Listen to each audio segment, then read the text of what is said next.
Good day everyone. Our topic for today is all about logic, particularly propositions. So guys, what is proposition is all about? It is a declarative sentence that is either true or false but not both. Meaning to say, it is a declarative sentence. Nagde-declare. It means it is a fact or point of view. If a proposition is true, then its truth value is true, which is denoted by capital T. Otherwise, its true value is false, which is denoted by capital F. So that is our declarative sentence in our proposition. Example, this may be held as P is the proposition. Everybody should study logic. If a sequence of proposition is considered, we denoted the proposition by small p1 and small p2 and so on. So everyone should study logic. But note, a statement to be a proposition, it must be a declarative sentence, and it should hear a truth value of either true or false, but not both true and false at the same time. Now, if a sequence of proposition is considered, we denoted the proposition by P, P1, P2, and AT on as I said earlier. So for instance, let's have this following determine whether each of the following statements is a proposition or not.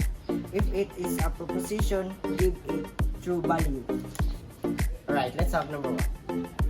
Mindanao is the island in the Philippines. First question. Is this statement a declarative sentence? The answer is yes. It is a declarative sentence, and Mindanao is the island in the Philippines, which is true, hence P is a proposition. Another example, Q is a proposition. Find a number which divides your age. My question is the statement find a number which divides your age is a proposition? The answer, this is an imperative sentence or pautos, and so it is not a proposition. My seatmate will get a perfect score in exam. Answer. The statement is a declarative sentence but its truth value will only be known after the logic exam. Nonetheless, it can either be the true or false but not both. Hence R is a proposition. Now this, a proposition T or T is a proposition. 3 plus 2 equals 5. Is the expression is a proposition? Is it a declarative statement? Solution. The given equation is a mathematical sentence translated into English. The equation reads the sum of 3 and 2 is 5, which is a declarative sentence. It is also a true statement, hence T is a proposition. So that is all about proposition.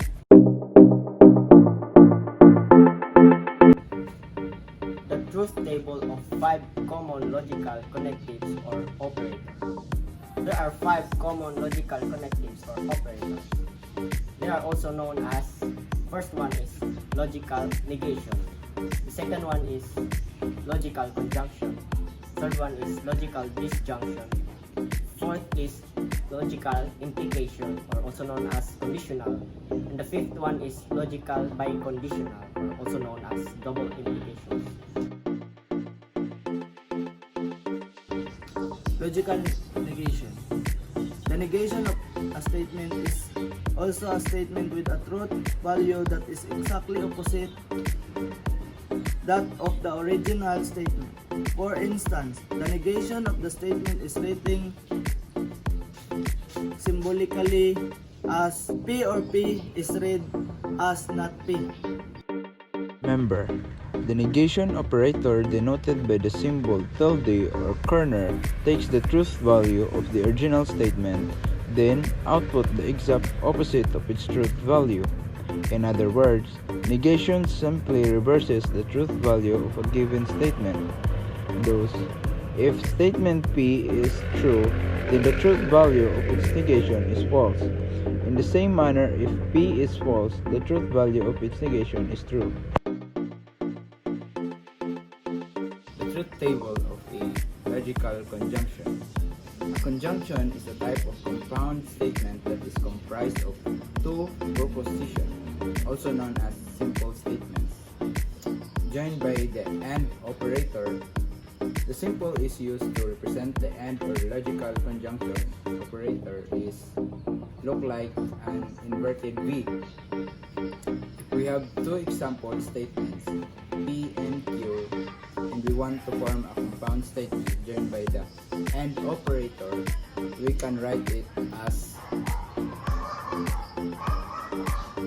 Remember, the truth value of the compound statement P which Q is only true if the truth values P and Q are both true. Otherwise, P which Q is false.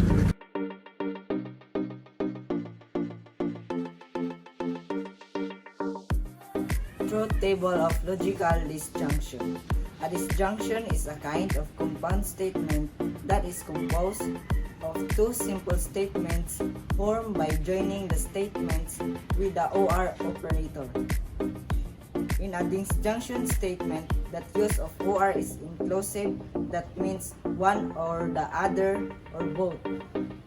The symbol that is used to represent the OR or logical disjunction operator is B. It resembles the letter B of the alphabet. Two propositions P and Q joined by OR operator to form a compound statement is written as.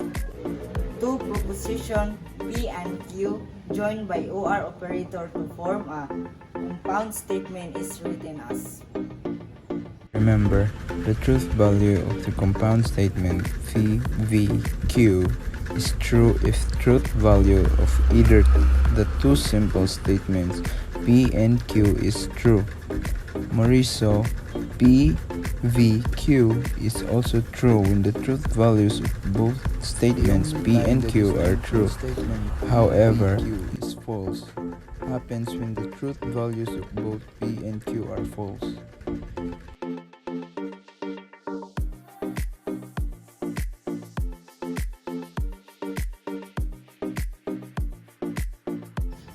Truth table of logical implication. An implication, also known as a conditional statement, is a type of compound statement that is formed by joining two simple statements with a logical implication, connectives, or operator. The symbol that is used to represent the logical implication operator is an arrow pointing at the right, thus a rightward arrow.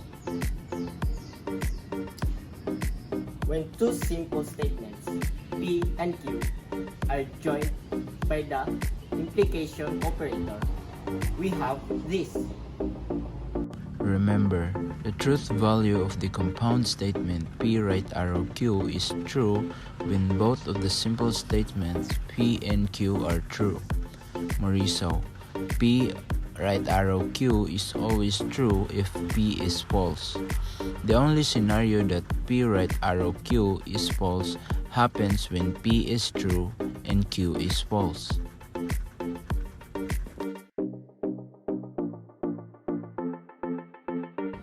The truth table of logical biconditional or double implication.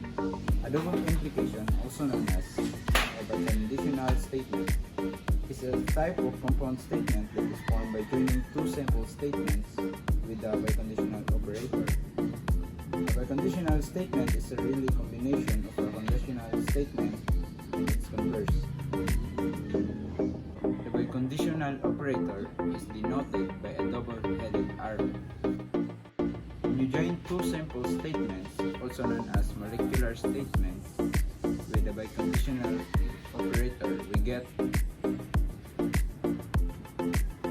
Remember, the truth value of the biconditional statement P double-headed right arrow Q is true when both simple statements P and Q are both true or both false. Otherwise, P double-headed arrow Q is false. So that is all about logic.